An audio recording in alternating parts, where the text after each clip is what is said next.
Hello বন্ধুরা, কেমন আছেন সবাই? আশা করি অনেক ভালো আছেন। তো আবারও চলে আসলাম আপনাদের মাঝে নতুন একটি ভিডিও নিয়ে। আপনার মোবাইল থেকে কল যায় কিন্তু আপনার মোবাইলে কল আসে না। কল দিলে ব্যস্ত দেখায়। বন্ধুরা, এমন সমস্যায় কি পড়েছেন? চিন্তার কিছু নেই। তো এরকম সমস্যা যদি আপনার মোবাইলে হয়ে থাকে তাহলে এই ভিডিওর মাধ্যমে আমি আপনাদেরকে সমাধান দেখিয়ে দেব। তাই ভিডিওটি না টেনে কন্টিনিউ দেখতে থাকুন। কয়েকটি সেটিংসের মাধ্যমে সমস্যাটি সমাধান করতে পারবেন। তো চলুন শুরু করা যাক।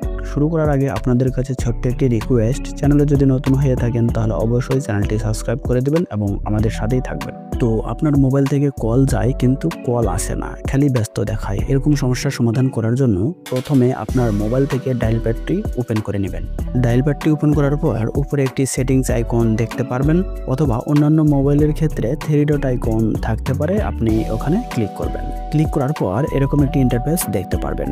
এখন নিচে দেখুন ব্লক নাম্বার নামে একটি অপশন আছে, আপনি ওখানে ক্লিক করবেন। তারপর এই দুইটি অপশন যদি অন করা থাকে তাহলে আপনি এগুলো অফ করে দেবেন। দেখুন আমি এই দুইটি অপশন অফ করে দিচ্ছি। অফ করার পর এখন এখান থেকে ব্যাকে চলে আসবেন। তারপর আপনি আবারও ডায়াল প্যাডটি ওপেন করে নেবেন। ডায়াল প্যাডটি ওপেন করার পর #0002# এটি ডায়াল করে দেবেন। আপনার যে সিমে কল আসে না সেই সিমে এই কোডটি আপনি ডায়াল করে দেবেন। তাহলে আপনার মোবাইলে যে সমস্যাটি ছিল সেটি আর থাকবে না। তারপর কোনো নির্দিষ্ট নাম্বার থেকে যদি কল না আসে তাহলে আপনি আবারও ডায়াল প্যাডটি ওপেন করবেন। ওপেন করার পর যে নাম্বার থেকে কল আসে না সেই নাম্বারের পাশে একটি আই ডট দেখতে পাচ্ছেন, আপনি এখানে ক্লিক করবেন। ক্লিক করার পর আপনাদের মোবাইলে এরকম ইন্টারফেস শো করবে। তো উপরে একটি 3 ডট আইকন দেখতে পাচ্ছেন, আপনি ওখানে ক্লিক করবেন।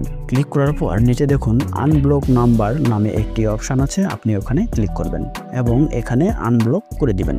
তাহলেই সমস্যাটি সমাধান হয়ে যাবে। এখন থেকে ওই নির্দিষ্ট নম্বরে কল আসবে, কোনো সমস্যা হবে না। তো এভাবেই সেটিংসগুলি যদি আপনার মোবাইলে করে নেন তাহলে আশা করি সমস্যা সমাধান হয়ে যাবে। তো এই ছিল আজকের ভিডিওটি দেখে যদি একটু উপকার হয়ে থাকে তাহলে অবশ্যই চ্যানেলটি সাবস্ক্রাইব করে দিবেন এবং লাইক, কমেন্ট, শেয়ার করে পাশেই থাকবেন এরকম নতুন নতুন ভিডিও পাওয়ার জন্য।